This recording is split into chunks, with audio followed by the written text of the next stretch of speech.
தென்னாப்பிரிக்காவுக்கு எதிரான இரண்டாவது டெஸ்டின் முதல் இன்னிங்ஸில் வாஷிங்டன் சுந்தர் 8வது இடத்தில் களமிறங்கினார். இந்தியா தென்னாப்பிரிக்கா கிரிக்கெட் அணிகளுக்கு இடையிலான இரண்டாவது மற்றும் கடைசி டெஸ்ட் போட்டி அசாம் மாநிலம் கவுகாத்தியில் நடைபெற்று வருகிறது.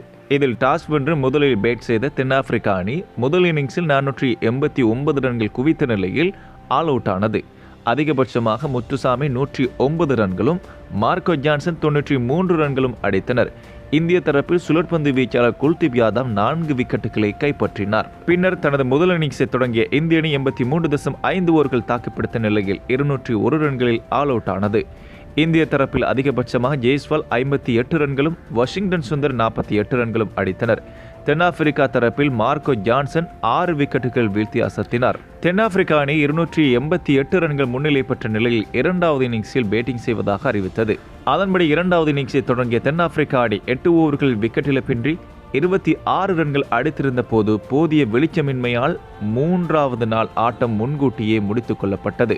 மாக்ரம் 12 ரன்களுடன் ரெக்கல்டன் 13 ரன்களுடன் களத்தில் உள்ளனர். தென்னாப்பிரிக்கா அணி இதுவரை 314 ரன்கள் முன்னிலை பெற்று வலுவான நிலையில் உள்ளது. இந்த போட்டியில் இந்திய அணி முதல் இன்னிங்ஸில் 122 ரன்களுக்குள் 7 விக்கெட்டுகளை இழந்து தடுமாறியது. அந்த இக்கட்டான சூழலில் இருந்து அணியை 8வது வரிசையில் களமிறங்கிய வாஷிங்டன் சுந்தர் குல்தீப் யாதவின் ஒத்துழைப்புடன் மீட்டெடுத்தார். முன்னதாக தென்னாப்பிரிக்காவுக்கு எதிரான முதல் டெஸ்டில் வாஷிங்டன் 3வது வரிசையில் பேட்டிங் செய்தார். ஆனால் இந்த ஆட்டத்தில் அவருக்கு பதிலாக சாய் சுதர்சன் 3வது இடத்தில் களமிறக்கப்பட்டார்.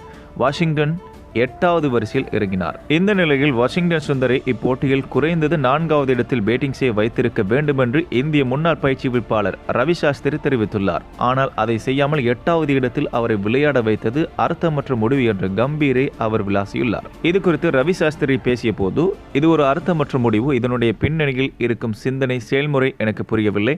அதாவது அவர்கள் இந்த தொடரில் அவர்கள் செய்த சில தேர்வுகளின் செயல்முறைகளையும் புரிந்து கொள்ள முயற்சி செய்து கொண்டிருக்கின்றேன். உதாரணமாக, நீங்கள் கொல்கத்தாவில் இந்தியா தென்னாப்பிரிக்கா முதல் டெஸ்ட் 4 ஸ்பின்னர்களை விளையாட வைத்து ஒரு ஸ்பின்னருக்கு 1 ஓவரை மட்டுமே வீச வைத்தீர்கள். அங்கே நீங்கள் ஒரு முழு நேர பேட்டருடன் விளையாடி இருக்க வேண்டும். அதேபோல் கொல்கத்தா டெஸ்டில் வாஷிங்டன் சுந்தரை 3வது இடத்தில் பேட் செய்ய வைத்த நீங்கள் இங்கே எளிதாக அவரை 4வது இடத்தில் விளையாட வைத்திருக்கலாம். ஆனால் 3வது இடத்தில் விளையாடியவரை நீங்கள் இங்கே 8வது இடத்தில் விளையாட வைக்கிறீர்கள். ஆனால் அவர் 8வது இடத்தில் இருப்பதை விட மிகச்சிறந்தவர் என்று கூறினார்.